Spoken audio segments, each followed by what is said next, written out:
સ્વામીજી અમને તળેલો નહીં ખાવાનો નિયમ આપેલા ઉભરાટમાં. એ વખતે સારાભાઈનો અને ઘનશ્યામભાઈની સાસરી નળા એમને ઘેરે સ્વામીનો પ્રોગ્રામ, એટલે થાળ ત્યાં હતો પણ ગામમાં સભા હતી ને ઉભરાટમાં નવો નિયમ આપેલો કે આપણે તળેલું નહીં ખાવું. અને અમે કોઈ બી જગ્યાએ થાળનું પૂછે ને કહીએ કે મસાલાવાળી પૂરી બનાવજો. સ્વામીજીની મસાલાવાળી પૂરી ફાવે, એકાદી સ્વામી ચાખે લે ગ્રહણ કરે. એટલે તે દિવસે અમે બનાવડાવી મસાલાવાળી પૂરી. પછી સ્વામીજીને થાળ કરીને જમવા બેસાડ્યા. એટલે અમે શું કર્યું કે થાળ તો બેઠો સ્વામીજીએ મૂકી દીધો અને બાપજી જે ગરમ થયા છે કે તમને ખબર છે ને આપણે બધાએ તળેલું બંધ કર્યું છે કે, એટલે એને અમારી જોડે નિયમ રાખેલો તળેલું નહીં ખાવાનું. કે સ્વામી તો ઠાકોરજી થાળ છે, તમે ગ્રહણ કરો. અમે એવું નહીં કે તમે ગ્રહણ કરો, થાળ ધર્મ ભગવાને ધરાય તમને મૂક્યો છે, તમે લોયું નહીં કહેતા મને મૂક્યું છે કેમ. પછી અમે સ્વામીજીને પૂરી આપી જ નહીં, એમાંથી હરિભક્તો બધાને જમાડી દીધી. થાળ પૂરતી હતી એ બી પાછી, સ્વામીજીએ કંઈ ગ્રહણ નહોતી કરી પાછી, ને હરિભક્તોને જમાડી. પછી સ્વામી મામા હાથે જમતા હતા. બીજી પૂરી છે કે પૂછો ને કે ઘરમાં, તો કે તપાસ કરી તો કે ના સ્વામીજી આ ઠાકોરજી પૂરી કે ના બીજો લોટ બાંધો સ્પેશિયલ કે મસાલાવાળી પૂરી બનાવો કે બનાવડાવીને અમને બેને પ્રાણ બિહાડી ખવડાવી. મને તમે ખવડાય કેમ? થોડા દિવસો ગયા અને ઘરમાં પ્રસંગ બન્યો. મારો ભાઈ રજની મારી સાથે, એ સ્કૂલમાં કંઈ 7-8માં ભણતો હતો સરદાર વિદ્યાલયમાં, અને હું વેક્સિનમાં નોકરી કરતો હતો. એ વખતે આ વાત 70ની કરું છું. હું ઘરે આવ્યો અને આરતી કરવા જતો હતો, ત્યાં એક ચિઠ્ઠી મેં જોઈ. તો મેં કીધું આ એકદમ આરતી પૂરી કરીને વાંચ્યું તો અંદર લખેલું, મોટા ભાઈ મારી કોઈ તપાસ ના કરશો, હું મરવા જાઉં છું, મને એવા વિચારો આવે છે. મેં કીધું આ શું થઈ ગયું પાછું? તો હવે એને કંઈક મેલી વિદ્યાની અસર થયેલી. એટલે મેં મારી નાની બહેન અત્યારે પૂછ્યું, મેં કઈ ભાઈ ઘરમાં કશું થયું હતું? તાક ના. મને કે કેમ? મેં આ તો આવી ચિઠ્ઠી લખેલી છે, હવે સાંજ પડી ગઈ 7 વાગે, હું ક્યાં એની તપાસ કરું? પછી મારા મિત્ર એક પોલીસવાળા હતા ભત્રીજાપા વિઠ્ઠલભાઈ, એમને મળ્યો. મેં કહ્યું ભાઈ આવું થયું છે, હવે શું કરીશું? મને કે તમારે શું કરવું? મેં મારે સોખડા જવું છે. સીધો પહેલો જ અવાજ નીકળ્યો અંદરથી, સોખડા જવું છે. અને એ પહેલી મુલાકાત મારી સોખડાની તે દાડે. તો મને કે સોખડા? મેં કહું હા. તો મેં કહું મેં સોખડા જોયું નથી, મને કે આપણે રિક્ષા લઈ લઈએ. રિક્ષા લઈને અમે નીકળ્યા. મેં કહું ઉભા રહો, આપણે પહેલાં અંધારિયા કાકા હતા ને, એમને ત્યાં સભા થતી હતી, તો હું ત્યાં પણ જાઉં. એટલે એમને ત્યાં મેં કહું આપણે પહેલાં ત્યાં જઈએ. ત્યાં જઈને મેં વાત કરી, મેં કહું આવું થયું છે.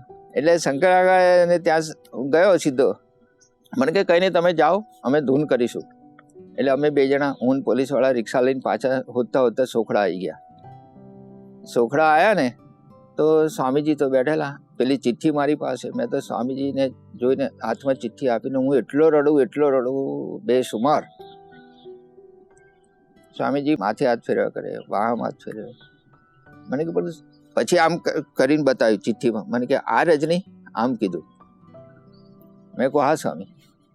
મને કે હજુ તમે એને, અને હું રડતો હતો ને 10-15 વખત એવા આશીર્વાદ હાથ ફેરવ્યો માથે, એવું કીધું કે હજુ તમે એને લઈને આવવાના છો અહીંયા. અને શું થયું કે હું રડતો તો હસવા માંડ્યો, બધું જતું રહ્યું. ખરેખર આ જબરજસ્ત ટ્રાન્સફોર્મેશન થઈ ગયું અંદરથી. પછી તો સ્વામી કે કંઈ નહીં, ઘરે જાઓ શાંતિથી, તમે ઘરે જઈને 100 માળા ફેરવજો, આવી જશે.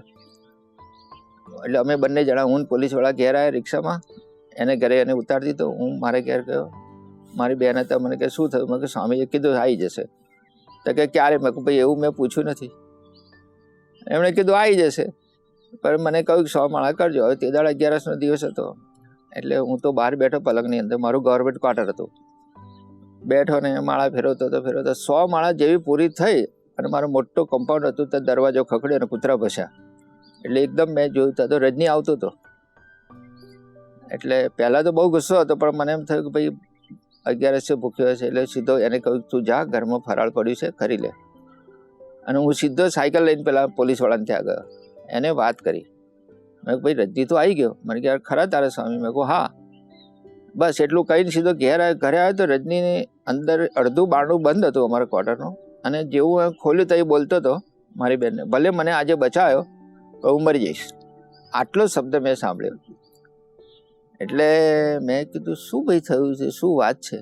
તો મોટા ભાઈ મને મરવાના જ વિચાર આવતા, એટલે હું તો અહીંથી નીકળીને સ્ટેશન ગયો, પછી અલકાપુરીના નાળા ઉપરથી ચડીને પાટાની વચ્ચે ચાલતો હતો, અને એવામાં ગાડી અવાજ થયો, ગાડી આવતી હતી. એવામાં કોઈ આયા એકદમ જ સફેદ કપડાની અંદર, અને મને કે મરવું છે એમ કરીને મારો હાથ ચાલીને બહાર કાઢીને ગાડી સડસડાટ કરતી ગઈ, અને પછી મારી જોડે થોડું ચાલ્યા, અને પછી મને કહ્યું કે તું ઘરે જા. એટલે હું ઘરે આવીને આમ પાછળ ગણીને જોઉં કોઈ દેખાય નહીં. પછી એ અદ્રશ્ય થઈ ગયા. એ આવું બન્યું હતું. એટલે મેં પછી ટેલી કર્યું.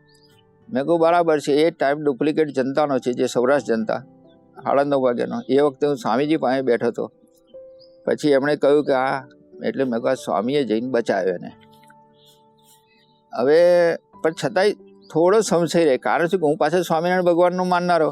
એટલે મને એમ થયું કે ભગવાન સ્વામિનારાયણ આવીને બચાવ્યો હશે, સ્વામીજીએ જ બચાવ્યો છે, એવી કેવી રીતે ખબર પડે? મેં કહું હશે. 2-3 દિવસ થયા એટલે એને લઈને હું પગે લગાડવા લાવ્યો અહીંયા સોખડા મંદિરે.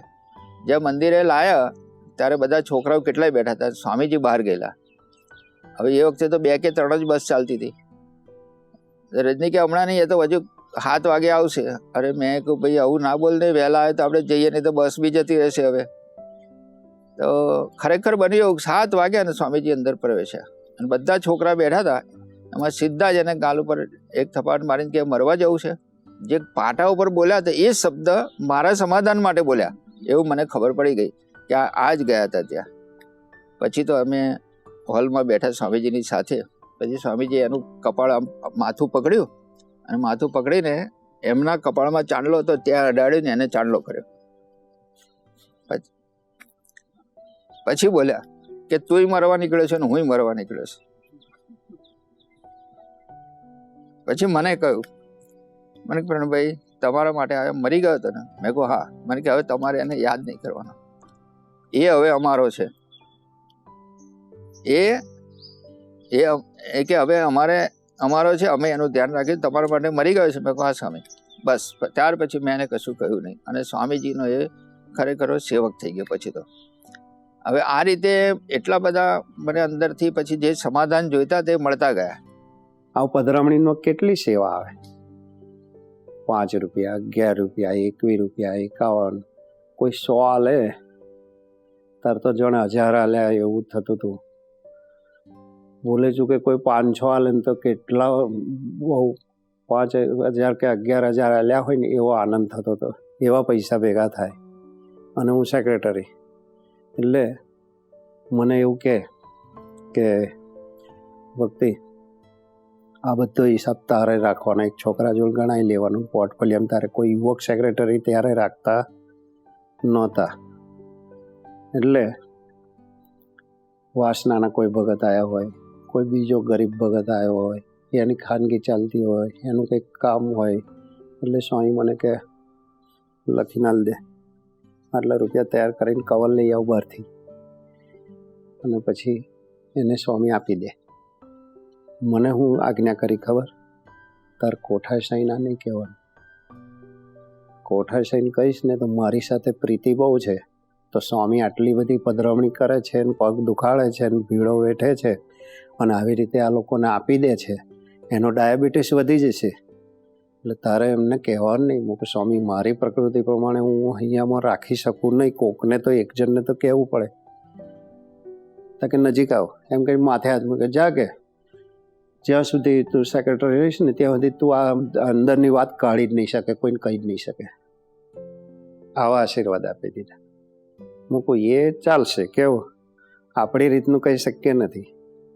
કંઈ બી હોય તો એક અંગત એક મિત્ર હોય એને તો વાત કરીએ તો જ હલકા થઈએ. અહીંયા એક ખૂણામાં જે સ્વામી વર્ષો સુધી રાખી મૂકે અને પછી આપણને સૂચન કરે એવું આપણી પરિસ્થિતિ થોડી છે. એ ભગવાન રાખેલા પુરુષ, આપણે કંઈથી કરી શકીએ. એટલે આવું બધાને બાપાની રીત પરિસ્થિતિ નહીં ને આપવું હોય ને આપે તો બધા જ, પણ એ બાપાનો સંબંધ જોઈને મારી સામે આવ્યા છે એ બાપાનું જ સ્વરૂપ છે, એને મારે કંઈક મદદરૂપ થવું જોઈએ, અને બાપા થતા હતા એ ભાવનાથી એટલું બધું આપ્યું છે. આવા હરિધામ જેવા બીજા 2 મંદિર થઈ જાય, કંઈક ખ્યાલ જ ના આવે. હવે એ બધું તો કેવો નેચર ઉદાર એમ, પણ એ સંબંધ જોઈને આપતા હતા. કોઈ શિષ્યો વધારવા માટે નહીં, પોતાનો બનાવી દેવા માટે નહીં. અને એવા માણસો જેને આપેલું મદદ કરેલી છે આજે સત્સંગમાં નથી, તો એની કોઈ દિવસ વાત બી કાઢી નથી. આપણને તો કોઈ 2 જણ બેઠા હોય ત્યારે વાત કરીએ કે આવી રીતનું કરી યાર, આને આટલી બધી મેં મદદ કરી નહીં, તો મારી પાસે અત્યારે આવતોય નહીં. સ્વામીની કોઈ અપેક્ષા નહીં. આ રીતની સ્વામીની વિશાળતા રહેતી. હું જ્યારે વિદ્યાનગર ભણતો હતો ત્યારે સ્વામીજી લિબર્ટી કે સ્ક્વેર હોસ્ટેલમાં પધારેલા, પણ એક મિત્રના લઈને જવાનું થયેલું ત્યારે સ્વામીજીના દર્શન નજીકથી નહોતા થયા, દૂરથી અમે બધા ઊભા રહ્યા હતા. સ્વામીજી બહાર નીકળીને આવ્યા પછી મારી પાસે આવીને પૂછ્યું કે કયા ગામના? મેં કહ્યું સ્વામીજી આસોદરના. ત્યારે કે તમારા ફાધર શું કરે છે? મેં કહ્યું મારા ફાધર ગામના મુખી છે. મને કે જમીન કેટલી? મેં કહ્યું 35 વીઘા છે. સારું, આપણે મળતા રહીશું, હું તમારા ઘરે આવીશ. પછી સ્વામીજી 1971-72ની સાલમાં અત્યારે આપણી સંસ્થાની અંદર જે સંત છે માધવપ્રિય સ્વામી, એમના બ્રધર સ્વામીજીને આસોદરમાં લાયેલા અને પધરામણી કરાયેલી. ડભાસી કરીને ગામ છે, ત્યાંના એક શિક્ષક હતા મનુભાઈ, પ્રાથમિક શાળાના શિક્ષક હતા, ખૂબ ખાનદાન અને વ્યવસ્થિત હતા. એ આવે અમારી સાથે પૂનમ ભરવા માટે, તે સ્વામીજીને વાત કરે કે સ્વામીજી મેં આંકલાવ પાસે જમીન લીધી છે, તે તમે પધારો અને કૂવાની અંદર પુષ્પો નાખો તો મારે કૂવો ગરાવો છે અને પાણીની વ્યવસ્થા થઈ શકે. સ્વામીજી એમને તારીખ આપી, મને કહ્યું કે તમે ચોકડી પર ઊભા રહેજો અને 5-10 હરિભક્તોને આગળ મોકલજો. તો આસોદરથી 8-10 હરિભક્તો ટ્રેક્ટર લઈને ગયા હતા. પેલા ભાઈ કહ્યું કે મારે સામાયું કરવાનું છે, એટલે એમણે બધું જમવાનું સીધું સામાન લાયેલા. અમે ત્યાં ખેતરમાં પહોંચ્યા એટલે એક ઢોલકાવાળો ઢોલકું વગાડ્યું અને 2 જણ સાથે ચાલતા હતા અને મંડળ નામ હતા. એમ કરીને સ્વામીજીને અંદર ખેતરમાં પધરામણી કરી. એક પલંગ જેવું હતું, એની અંદર ગાટલું પાથર્યું હતું, ચાદર પાથરી હતી. સ્વામીજી બિરાજ્યા ઠાકોરજી લઈને. 10-15 મિનિટ થઈ એટલે કહ્યું કે બાપજી હવે આ સીધું સામાન લાવ્યો છું, એટલે રસોઈ બનાવો. હવે વાગી ગયેલા 2. કોઠારી સ્વામીજી બી હતા અને બીજા 4 સંતો હતા. કોઠારી સ્વામીજીએ કહ્યું કે સારું, પછી શાક સમાર્યું, બધું દરભા શાક લાડુની રસોઈ બનાવી. સ્વામીજી 3:30 વાગે જમવા માટે પધાર્યા. ત્યાં સુધી આંબા નીચે બેસી અને પત્ર લેખન કર્યું. પછી આરામ કરવા આસોદર પધાર્યા અને ત્યાંથી પછી આણંદ ગયા. આવી રીતે સ્વામીજી અવારનવાર આવીને અમને હિત કરી અને એમના હિતની અંદર અમને ઓગારીને અમને સત્સંગના માર્ગે આગળ વધાર્યા. પછી રાવજી કાકાનો પ્રસંગ જોયો. તો રાવજી કાકા એટલે ડૉક્ટર સોમભાઈના મોટા ભાઈ, એ પણ નજરે જોયું. એ તે વખતે રોજની 70 રૂપિયાની દવાઓ ટીબીની ખાતા, અને બંને ફેફસા ટીબીથી કવર થઈને બધા બ્લેક થઈ ગયેલા. અંદરના જે બબલ્સ આવે બધાની અંદર કાળો કફ ને બધું સુકાઈ ગયા બધા. એટલે ડૉક્ટર કદાચ એટી પટેલ એમને કીધેલું કે હવે 1 વર્ષથી વધારે નહીં જીવી શકે, અને ત્યારે ટીબીની દવા શોધાઈ નહોતી. એટલે પછી ડૉક્ટરે ભુવા, જાગરિયા, ડૉક્ટર, વૈદ, સાધુ, સંત, મહંત બધે જઈ આવ્યા 1 વર્ષની અંદર. છેલ્લે કાયાવરોહણ ગયેલા, અને કાયાવરોહણમાં જે સંત હતા એ 12 વર્ષ મૌન રાખતા હતા. અને સોમભાઈ ડૉક્ટર એની પાસે પહોંચીને કીધું એમ કે મારા ભાઈનું તબિયત આવી ખરાબ છે, તો એની તબિયત સારી થાય ને આયુષ્ય મળે. 2-3 વાર કહ્યું ત્યારે પ્લેટમાં લખ્યું કે હું તમારા ભાઈનું આયુષ્ય 42 વર્ષ અને 2 મહિના કેવું છે, એનાથી વધારે જીવે એમ નથી, માટે મને માફ કરશો. તો કે મહારાજ તમારે મને આશીર્વાદ આપવા જ પડશે અને મારા ભાઈને તમારે લાઈફ આપવું જ પડશે. કારણ એટલું જ છે કે મારા મોટા ભાઈ પરણ્યા નથી અને 35 વીઘા જમીન છે. મારો નાનો ભાઈ હજુ પરણાવવાનો બાકી છે, હું પરણેલો છે, મારા 4 બાળકો છે, 2 દીકરી 2 દીકરા છે, અને મારી બેન જેનું મોત થયેલું છે એના 2 દીકરા બી અહીંયા જ છે, એટલે 6 બાળકો છે. ખેતીવાડી હું કરી શકું એમ નથી, તો મારા ભાઈને મારે જીવાડવા છે. બહુ જીદ કરી ત્યારે એમને સ્લેટમાં લખ્યું, હું આયુષ્ય આપી શકતો નથી. તો દરેક ડૉક્ટરે કીધું કે કોણ આપી શકે છે? તો કે હું કહી શકતો નથી. તો કે ના, તમારે મહારાજ કહેવું પડે મારી પર દયા કરે. પછી એમને સ્લેટમાં લખ્યું કે વડોદરાથી ઉત્તર દિશામાં સોખડા કરીને ગામ છે, ને ત્યાં હરિપ્રસાદ સ્વામીજી કરીને એક સંત રહે છે, અને એ સંત એ ભગવાનનું સ્વરૂપ છે અને એ આયુષ્ય આપી શકે. એટલે પછી એ ડૉક્ટર સ્વામીજી પાસે આવ્યા હતા અને સ્વામીજીને કીધું કે સ્વામી તમે આશીર્વાદ આપો એમ. સ્વામીજી કે તમારા ભાઈનું આયુષ્ય નથી ને મહારાજની ઈચ્છા નથી. તમારા ભાઈનું આયુષ્ય, સ્વામીજી પણ કીધું 42 વર્ષ ને 2 મહિના જેવું છે. તો કે સ્વામી એ તો ભુવાએ બી કીધું છે, અને 2 જ્યોતિષે પણ કીધું છે, અને ડૉક્ટરે પણ કીધું છે કે નહીં બચે. મારે તો મારા ભાઈનું આયુષ્ય જોઈએ છે, ને તમારે મને આપવાનું, નહીં આપો ત્યાં સુધી ઊભો થવાનું નથી. પછી એને જીદ કરી પછી સ્વામીજી એને કીધું, જૂના મંદિરે બહાર જ પેલા થાંભલે આસન હતું ત્યાં જ. સ્વામીજીએ કીધું કે સારું, તમે ભગવાન સ્વામિનારાયણમાં વિશ્વાસ રાખશો? તો કે હા માનીશ. તો કે આજથી તમારા ભાઈની બધી દવાઓ ફેંકી દેવાની, દવાઓ નહીં લેવાની, આટલો વિશ્વાસ રાખશો? હા સ્વામી રાખીશ. તો કે મારે શું કરવાનું? પછી સ્વામીજીએ સંતોને કીધું કે પેલી પ્રસાદીની પડીકી આપો, પેલા ગુલાબના પાંદડા હોય, ઠાકોરજીને ધરાયેલો હાર હોય, એને સૂકવી નાખેલા હોય ચોપડીઓ મૂકીને, પછી એની આટલી નાની નાની પૂડી બનાવતા. એટલે એ લઈને એક ગ્લાસ, એક પાણીનો બોટલ લેવાનું, એમાં એક ટુકડો નાખી દેવાનો, પછી એ માંથી પાણી પીવડાવ્યા કરવાનું, પાણી થોડું ખલાસ થાય એટલે પાછું ભરી દેવાનું, યા તો બીજો ટુકડો નાખવાનો, કે એ પાણી પીવડાવી દેજો. 3 મહિનામાં સ્વામી કે સારું થઈ જશે. તો કે આયુષ્ય સ્વામી 42 વર્ષનું છે.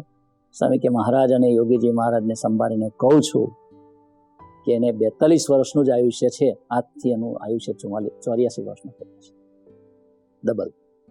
એવા સ્વામીજી આશીર્વાદ આપે. આમને વિશ્વાસ રાખી દવા કાઢ નાખી, બધું કાઢ્યું. 3 મહિના પછી ટેસ્ટ કરાયો તો બંને ફેફસા નીટ એન્ડ ક્લીન.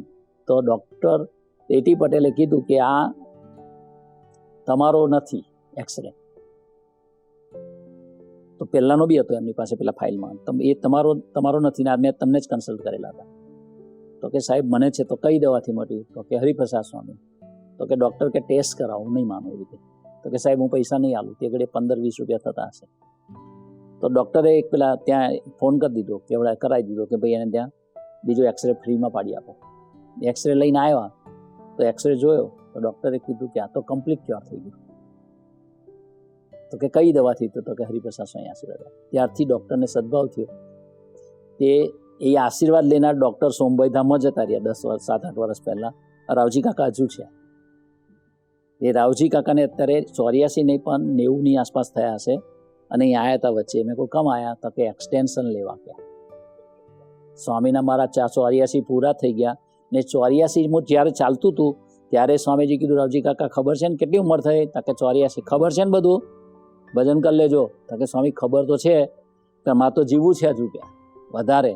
નડિયાદના સમય વખત કે મારે સાયકલ લઈને આવવું છે પુરસરના ગામથી ત્યાં સુધી 70 કિલોમીટર, 70 નહીં 80-85 કિલોમીટર રાવજી કાકાને. તે રાવજી કાકા હજુ જીવે છે. મુનશી ડૉક્ટરને બતાવવા ગયા તો મુનશી ડૉક્ટરે કહ્યું કે એને ટીબી થયો છે, છેલ્લા સ્ટેજમાં છે, હવે એને જે ખાવું હોય તે આપી દીધો, હવે લોબુ ટકવાનો નથી. તો સ્વામીને આવીને વાત કરી કે આવું છે અને આવું થયું છે. ત્યારે કે તારે કાંઈ ચિંતા કરવાની નથી. એને કેટલો વર્ષ થયો? ત્યારે કે 42. ત્યારે કે જો આપણે મહારાજને પ્રાર્થના કરીને કહી દઈશું 42-84. એને આ 84 તો પૂરો અમે કરી આવ્યો, પણ વત્તા પ્રમોશનમાં 5 ફેર આવ્યો, તેમાં આ 89 ચાલે છે. જ્યાં જઈએ ત્યાં રસોઈ અમારે જાતે જ બનાવવી પડતી. લાકડાના ચૂલા હોય, બધું જ બનાવવાનું. ને એ મહિમા બી ગામડામાં એવો હતો કે સંતો રસોઈ બનાવે ને અમે જમીએ.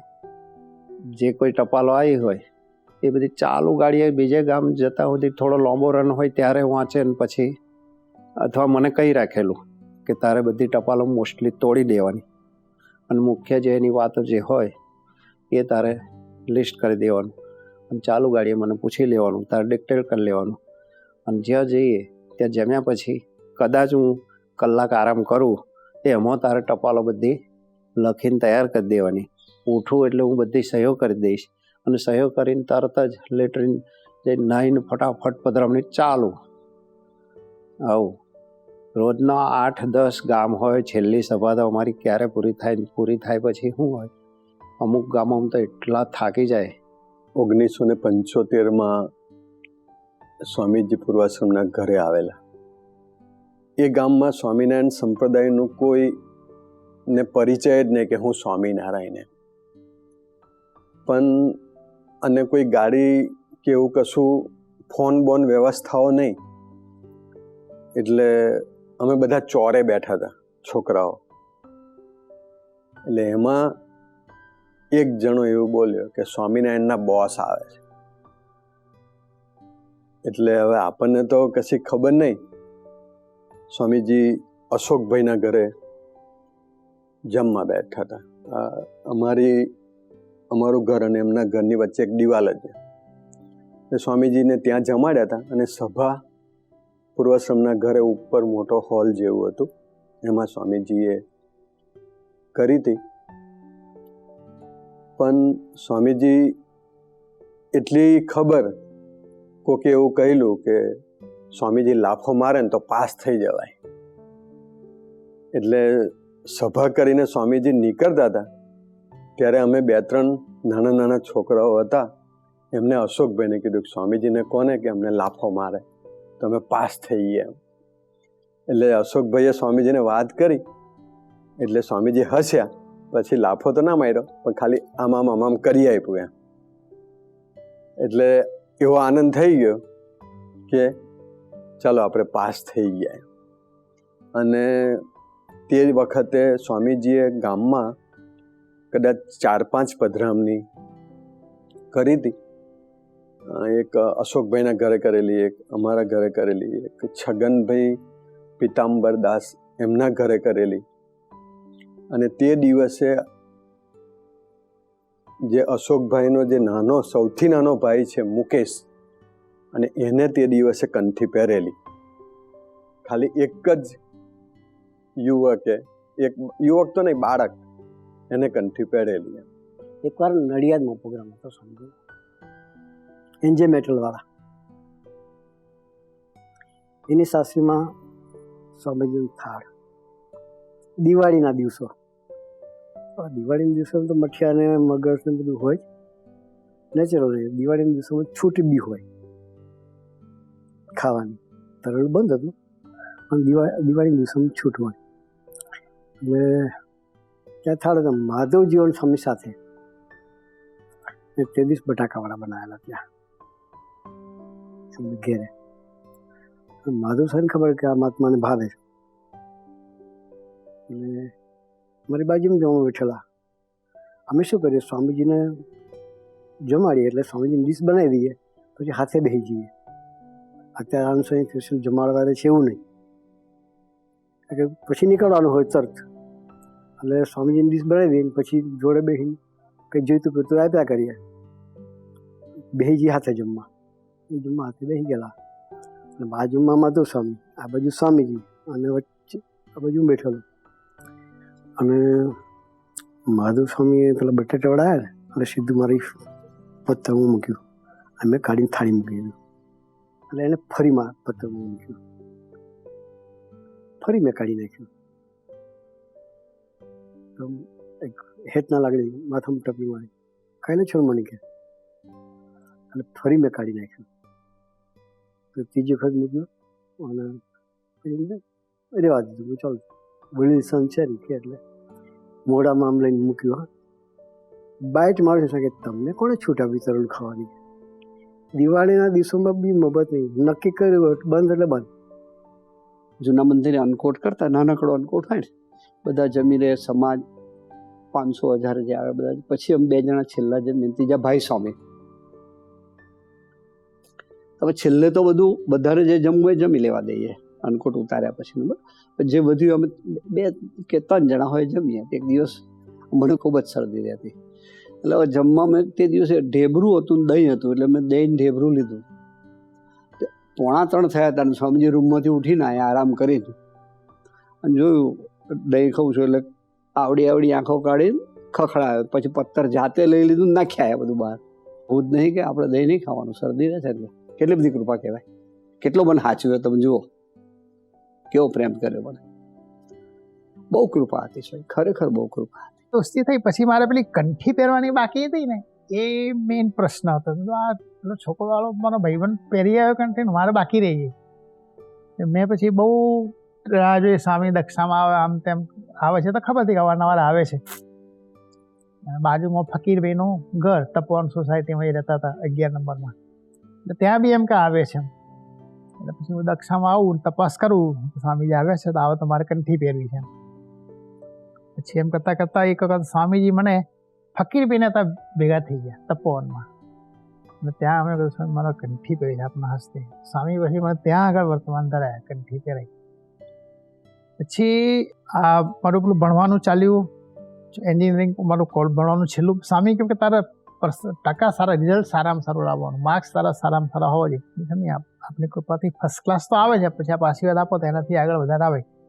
પણ એક અનુભવ એવો થયો કે ત્યાં સુધી મારું રિઝલ્ટ 60-65% સુધી સ્ટેડી હતું, અને સ્વામીજી આશીર્વાદ આપ્યા અને સત્સંગમાં આવ્યો, અને સત્સંગની વાતો સાંભળીને પછી મેં જે મહેનત કરી કોલેજમાં વાંચવાની ને, તો મારા ફાઇનલ યરમાં 76% આવે, અને એમાં મારો 4થો નંબર કોલેજમાં, 4th રેન્ક. એટલે એ તો એકદમ આશ્ચર્ય. એટલે મને એમ થયું કે આ સ્વામીના આશીર્વાદથી જ થયું છે, મારા આટલા સારા માર્ક્સ આમાં આવે છે. શરૂઆતમાં એક દિવસ બપોરે આરામમાંથી ઉઠ્યા અને મને કહે છે આપણે સભા કરવી છે. અને અમે તો આ સભા કરવાની, એ તો 2-5 જણા જ છે, હરિભક્તો હતા નહીં, અને આ સભા કરવાનું કહે છે તો બહુ, તો અમે સભા કરીએ તો મોડ 8-10 જણ આવે. તો આ સભા કરવાનું કે અત્યારે મારી પાસે સ્કૂટર નહીં, સાયકલ નહીં, તો અત્યારે હું કોને બોલાવું સભા કરવા? કે ઓળ હોય તો આપણે હમણાં કહી દઈએ, રહેતા હતા એટલે 5-50 માણસ ભેગું કરવું હોય તો આવી જાય. આ સભા કરવાનું કે અહીં હું વડોદરા કોને બોલાવું? અને અહીંયા આવો, ક્યાં મોટા મારા છો સ્વામી, તમે સભા કરવાની કઈ રીતે, કોને સભા કરવાની? તો કે બે હમણાં સભા આપણે થઈ જશે. એટલામાં 5 જ મિનિટ થઈ છે, ચંદુભાઈ મોભાન આટી આયા. ત્યાંથી આયા પછી રામ અમદાવાદ થી આવ્યો, એટલા માણસોથી બાપુદાસ છોકરાને લઈને આવ્યા. એટલા ભગતજી આયા, પછી નરેન્દ્રભાઈ અક્ષરપુરુષ સ્વામી આયા, એવા બધા આયા, અને આખી અમારો હોલ ભરાઈ ગયો. અને પછી સ્વામીએ વાત કરી, કઠણમાં કઠણ સાધન કયું છે એ પ્રશ્ન પૂછ્યો. એટલે રામે ભગતજીએ પહેલું વચન છે ને, ભગવાનના સ્વરૂપમાં અખંડ વૃત્તિ રાખવી એ કઠણમાં કઠણ છે. એટલે સ્વામી કે એ તો ખરું, પણ મારું ધારેલો પ્રશ્ન જુદો છે. એ કહો તો પછી હવે એમનું ધારેલું આપણે કઈથી કહીએ? એટલે એમને